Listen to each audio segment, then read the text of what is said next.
bagi mereka yang punya HP, bagi mereka yang punya laptop, bagi mereka yang biasa mengakses internet, tolong aktifkan diri Anda untuk membela Islam. Kalau Anda dapatkan akun-akun saudara yang menghantam Islam, Anda buat akun yang banyak yang membela Islam, yang memenangkan Islam. Anda hantam akun mana saja yang coba-coba merendahkan Islam, saudara. Rizik Syihab ajukan banding hari ini. Lagi-lagi kita harus berpikir jernih memandang masalah ini. Bangsa ini tidak perlu sebenarnya menghabiskan energi untuk memproses kasus-kasus yang sebenarnya tidak perlu dibahas lebih lanjut, tidak perlu dibicarakan lebih lanjut, tidak perlu diproses lebih lanjut. Tapi itulah yang terjadi. Seorang Habib Rizik harus menghadapi sebuah proses seperti ini dengan sebab kesalahan, yaitu pelanggaran protokol kesehatan. Bukan mencuri, bukan korupsi, bukan memperkosa, bukan menganiaya orang, bukan perbuatan-perbuatan yang memang pantas untuk menerima hukuman berat. Politik kriminalisasi juga menghalalkan segala cara dalam rangka mencari pembenaran. Di antaranya adalah manipulasi fakta. Dan manipulasi fakta ini merupakan kejahatan serius dan kezaliman luar biasa dalam penegakan hukum. Karenanya, seorang penegak hukum sejati yang selalu mencari kebenaran pasti akan senantiasa menjaga diri dari kejahatan manipulasi fakta. Sebagai contoh kasus, sekaligus sebagai bukti, adalah terjadi dalam kasus kerumunan Maulid Nabi Muhammad SAW di Petamburan. Banyak kami dapatkan praktek manipulatif, baik dengan menghilangkan fakta kebenaran atau membuat fakta bohong atau cara kontroversial lainnya. Berikut buktinya. Nomor 1, menghilangkan fakta kebenaran. Banyak fakta persidangan kasus kerumunan Maulid Nabi Muhammad SAW di Petamburan, baik berupa keterangan saksi fakta yang kuat maupun pendapat ahli yang bagus, diabaikan begitu saja oleh jaksa penuntut umum karena tidak sesuai dengan syahwat mencari pembenaran dalam praktek politik kriminalisasi. Rizik Syihab ajukan banding hari ini. Hari ini kuasa hukum Rizik Syihab akan mengajukan banding atas vonis hakim dalam perkara kerumunan Petamburan dan Megamendung. Kuasa hukum Habib Rizik, Aziz Yanwar, mengatakan banding dilakukan karena jaksa penuntut umum menyatakan banding terlebih dahulu. Kata Aziz seperti dikutip Antara Selasa 1 Juni. Aziz mengatakan sebenarnya Rizik telah menerima vonis hakim dalam perkara kerumunan Petamburan dan Megamendung tersebut. HRS dan kawan-kawan sebenarnya sudah lelah dalam proses ini dan menerima dengan legowo vonis kemarin. Begitulah ujar Aziz Yanwar. Rizik Syihab sebelum divonis membayar denda 20 juta rupiah subsidiar 5 bulan penjara dalam perkara kerumunan di Megamendung. Sedangkan untuk perkara kerumunan Petamburan, dia divonis 8 bulan penjara dipotong masa tahanan. Kedua vonis tersebut lebih rendah dari tuntutan jaksa penuntut umum. Untuk kerumunan Megamendung, jaksa menuntut ex-pimpinan FPI itu 10 bulan penjara. Sedangkan untuk kerumunan Petamburan, jaksa penuntut umum Rizik Syihab dengan 2 tahun penjara. Soal vonis Habib Rizik, pakar sebut ada hal yang pengaruhi hakim. Akademisi politik Filipus Ngorang memberikan pendapatnya terkait vonis 8 bulan penjara yang diberikan pengadilan kepada mantan pimpinan FPI Habib Rizik Syihab terkait kasus kerumunan di Petamburan, Jakarta Pusat. Menurutnya, hakim dan jaksa bukanlah orang yang bebas nilai dan pandang.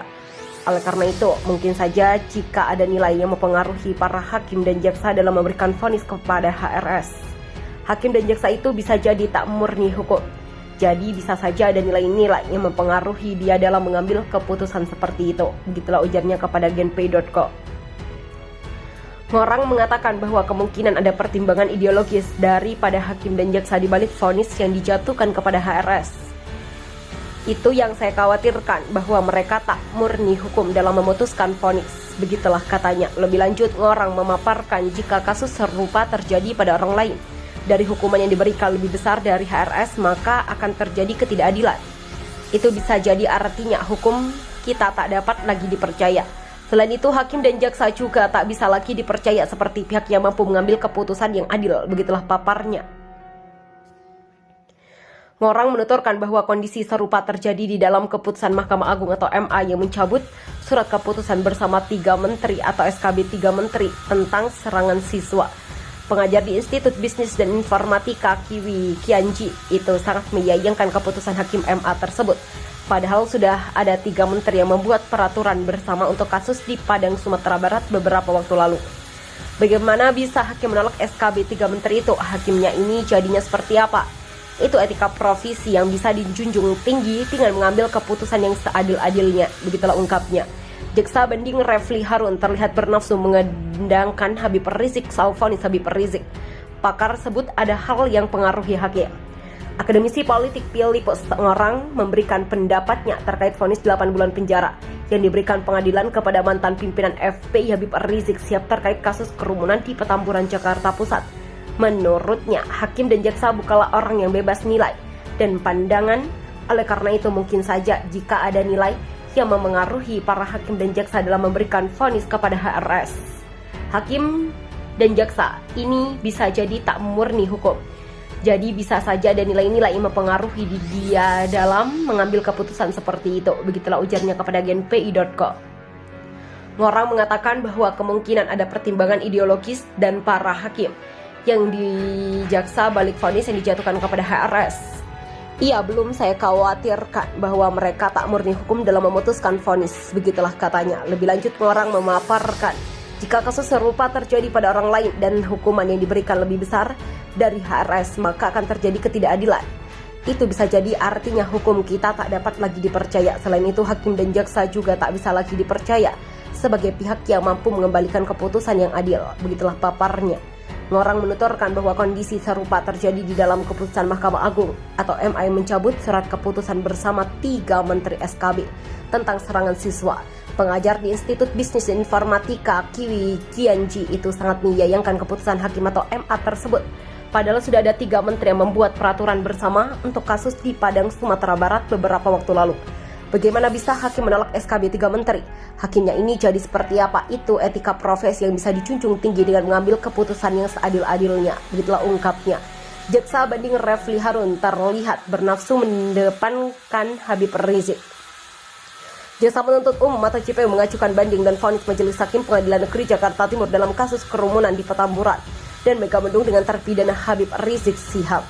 Jaksa penuntut umum atau JPU mengajukan banding atas vonis Majelis Hakim kasus kerumunan di Petamburan dan Megamendung dengan terpidana Habib Rizik DKK. Dalam 2 perkara tersebut, Habib Rizik divonis 8 bulan penjara dan denda 20 juta rupiah. Terkait hal itu, pakar hukum tata negara Refli Harun mengatakan langkah JPU tersebut terkesan hanya ingin memanjang-manjangkan persoalan. Terlihat betul JPU sangat bernafsu mengadangkan Habib Rizik. Karena kenapa? Sebenarnya kalau kita melihat fakta-fakta persidangan, kebetulan saya menjadi ahli baik di Megamendung, Petamburan maupun di Rumah Sakit Umi.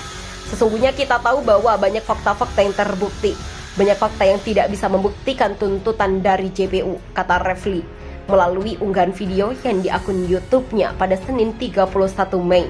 Refli menjelaskan sedangkan contoh kasus penghasutan yang akhirnya Majelis Hakim tidak menggunakan pasal 160 penghasutan tersebut, demikian penggunaan pasal-pasal lainnya termasuk Undang-Undang Organisasi Masyarakat dan Undang-Undang Nomor 16 Tahun 2017 yang tidak digunakan. Nah, satu-satunya yang digunakan pasal 93 Undang-Undang Nomor 6 Tahun 2018 tentang kekarantinaan kesehatan. Undang-undang ini kita sebut dengan pelanggaran protokol kesehatan atau prokes, yang dalam sidang pun hanya mengatakan urusan tak dipenuhinya juga. Tentunya, rupanya hakim tidak mau melalui JPU atau penegak hukum yang barangkali instrumen-instrumen kekuasaan kehilangan muka, kemudian tetap dihukum walaupun hukumnya ringan. Begitulah katanya. Refli kemudian memandang apabila JPU banding dengan perspektif bahwa Habib Rizik telah melakukan kejahatan dalam protokol kesehatan, maka sesungguhnya sangat aneh sebab banyak pihak yang melakukan hal yang sama. Ya, termasuk Presiden Jokowi misalnya, Yang terbaru, Gubernur dan Wakil Gubernur Jawa Timur Kofifa Indra Parawansa dan Emil Dardak dan banyak pihak lainnya termasuk menantu dan putra Presiden Jokowi sendiri yang disebut secara belak-belakan secara jelas oleh Habib Rizik dalam pembelaannya atau pledoi-pledoinya, begitulah katanya. Untuk Refli menilai kasus Megamendung dan Petamburan seharusnya sudah sesuai sehingga energi GPU tidak dihabiskan untuk mengejar Habib Rizik dengan pasal-pasal yang nilainya sangat konyol. Ya sebenarnya berharap selesai ya, dan ini ideal. Ya Habib Rizik kalaupun dihukum ya dihukum dalam 8 bulan, itu ideal. Setelah itu silakan dia mungkin bisa dibebaskan. Tapi kita tahu JPU tidak bertindak mandiri. Mungkin dia bertindak atas perintah.